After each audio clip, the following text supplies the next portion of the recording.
Ever feel like you're building the airplane while you're flying it? Yeah, That's kind of the daily reality for so many of us, I think. it is. And it's exactly that kind of controlled chaos that Eric Ries tackles, head on in The Lean Startup. Right. So buckle up, because in this deep dive, we are ditching all the buzzwords, all the hype, and we're going to extract the most valuable, actionable insights from this groundbreaking book. Yeah, what's so refreshing about Ree's approach is that he kind of throws out the traditional image of a startup.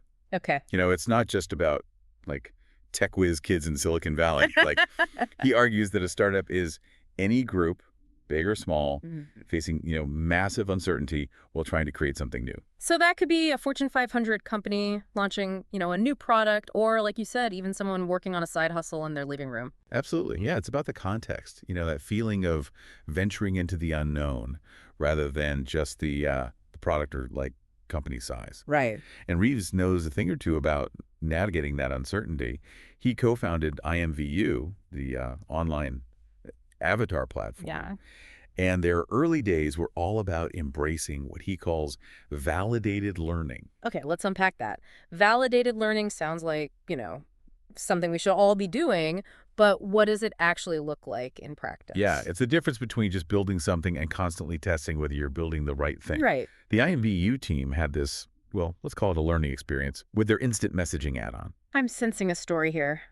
They were convinced that integrating 3D avatars into existing messaging platforms was like a stroke of genius, right? Yeah. But when they actually tested it with users, Yeah. turns out people wanted a standalone network, not just a fancy add-on. Wow, talk about a reality check.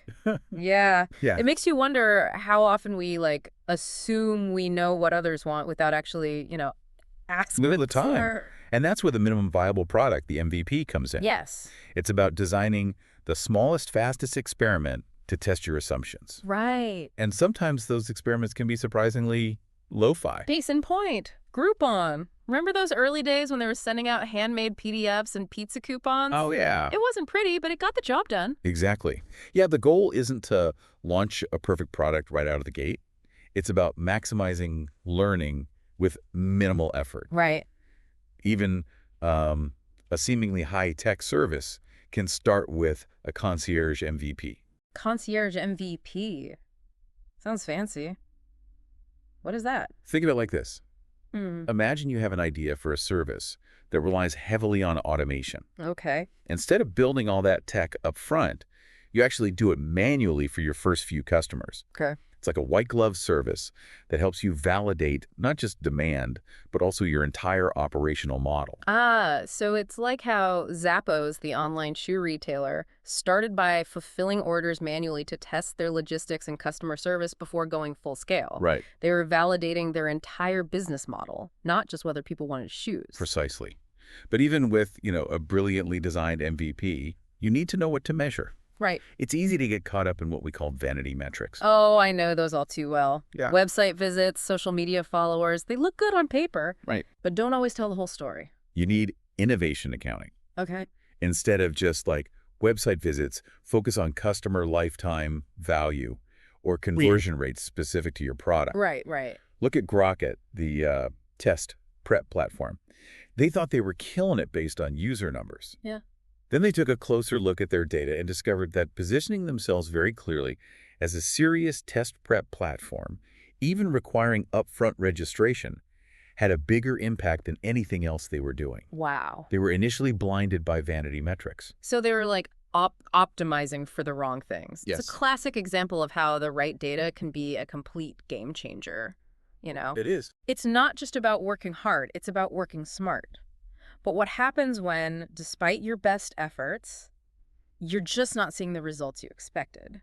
That's where pivoting comes in, right? You got it. And that, my friend, is a whole other can of worms. Yeah, pivoting, it isn't about admitting defeat or anything. It's Oh, yeah. about recognizing when, the map you've been using needs an update Right. It takes courage to steer away from that initial plan, but sometimes it's the only way to get where you truly want to go, right? It's like that saying, what got you here won't get you there. Exactly. Yeah. But how do you know, like, when it's time for that course correction? Well, it goes back to like that innovation accounting we were talking about. Okay. You need to like establish those baseline metrics, Okay. track your progress, ruthlessly. And ask yourself if you're truly moving the needle. Okay. Are your MVP experiments generating valuable learning?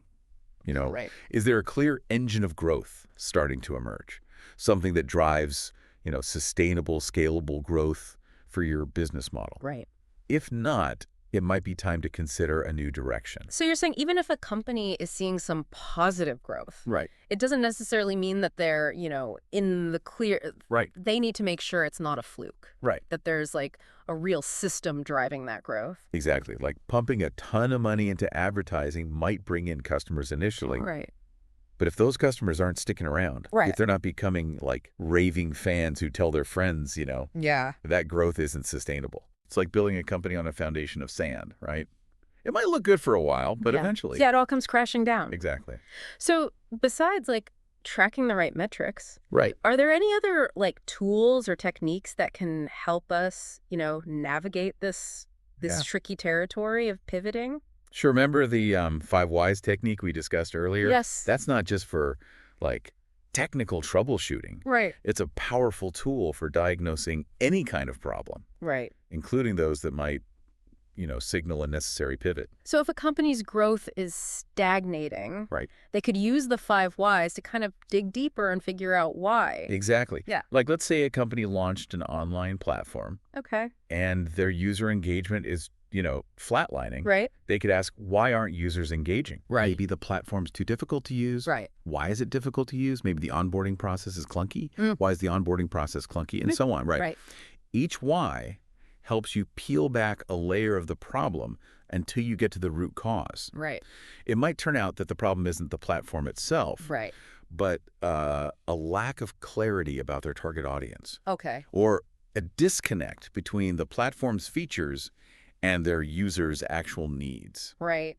Easy. It's like you said before, it's about getting to that like deeper understanding of what's really going on beneath the surface. Exactly. But shifting gears a bit, Yeah. there's another concept from the lean startup that I found really intriguing. Okay. And that's this idea of small batches. Ah, yes. Small batches. Yeah, it might seem, counterintuitive in a world obsessed with scaling up as quickly as possible. Right. But working in small batches can actually be a massive advantage. It does kind of make you think of like a craft brewery Right. or a bakery, not necessarily a tech startup. Right. Right. What's the connection? Sure. Why is this concept so powerful in the context of building something new? Well, it's all about speed and adaptability. Okay. Think about it like this. Would you rather catch a mistake after you've printed 1,000 copies of something or after just 10? Ouch. Definitely after 10. Exactly. Yeah. Smaller batches allow you to identify and correct errors faster, Right. whether those errors are in your product, your marketing message, or even your overall strategy. Right. So it's like those constant software updates we get on our phones and Right. computers. Yeah. They're not releasing a massive overhaul every year. Right. They're pushing out small updates frequently so they can fix bugs quickly Right. and respond to user feedback in real time. That's a perfect example. And it's not just for software companies. Right. Reese talks about how Intuit, the company behind QuickBooks, completely revolutionized their development process by embracing small batches. Wow. They were able to ship updates and new features faster. But more importantly, they got much better feedback from their customers, Right. which allowed them to iterate and improve the product more effectively. Right. So it seems like there's a theme kind of emerging here. This Yeah. idea of constantly experimenting, Yeah. learning, and adjusting your course as you go. Absolutely. And that brings us to another crucial aspect of the lean startup methodology, building a culture of learning and continuous improvement. So we've talked about pivoting, small batches, this whole idea of building a culture of learning. It's a lot to process. It is. It makes you realize that the lean startup isn't just a playbook for startups, right? Right. It's like relevant for anyone who's trying to create something new, even within a larger organization. That's the beauty of it. Yeah. Yeah, it's a framework for navigating uncertainty and driving innovation, regardless of your company size or industry. Right. But you've hit on a key point. Okay.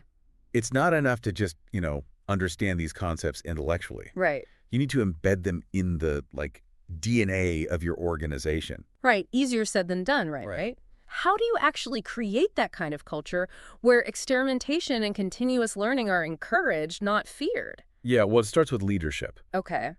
Leaders need to model that behavior themselves, right? Right. To be open to new ideas Right. and willing to challenge the status quo. Right. They need to create a safe space for teams to experiment, Right. to try things, and yes, even to fail without fear of punishment. Because failure is just another form of learning, right? Exactly. It's about extracting those valuable lessons. Right. And using them to iterate and improve. Reese talks about building an innovation sandbox, Okay. a space where teams have the autonomy, resources, and support to experiment freely, Right. to test new ideas without being, bogged down by bureaucracy. Right. It's about fostering a mindset where everyone feels empowered to contribute their ideas Right. and to learn from their mistakes. So it's about shifting the entire company culture from the CEO to the intern Yes. to embrace this more iterative experimental approach. Yes. That sounds like a pretty, radical shift for a lot of traditional companies. It can be. But the rewards can be immense. Right. When you empower your team to think like entrepreneurs, to constantly be testing and learning, Right. that's when the real magic happens. That's right. That's when you unlock that spirit of innovation that can lead to, breakthroughs and transform your organization. That's a really powerful idea. Yeah. So as we kind of wrap up this deep dive into the lean startup, what's the one thing you want our listeners to take away from this conversation? What's that kernel of wisdom they can carry with them? It's this. The Lean Startup is more than just a business book, right? It's a call to action. Yeah. It's a reminder that we all have the capacity to be innovative, to create something new and valuable in the world. Right. But to do that, we need to be willing to embrace uncertainty, Right. to test our assumptions, and to never stop learning and iterating. To quote Reyes himself, our future prosperity depends on the quality of our collective imaginations. So it's about having the courage to dream big, to experiment boldly, and to build the future we want to see. Beautifully said. And remember, it's a journey, not a destination. Right. There's no finish line when it comes to innovation. There's always something new to learn, something new to create, something new to explore. Right. So go out there, embrace the Lean Startup philosophy, and see what amazing things you can build.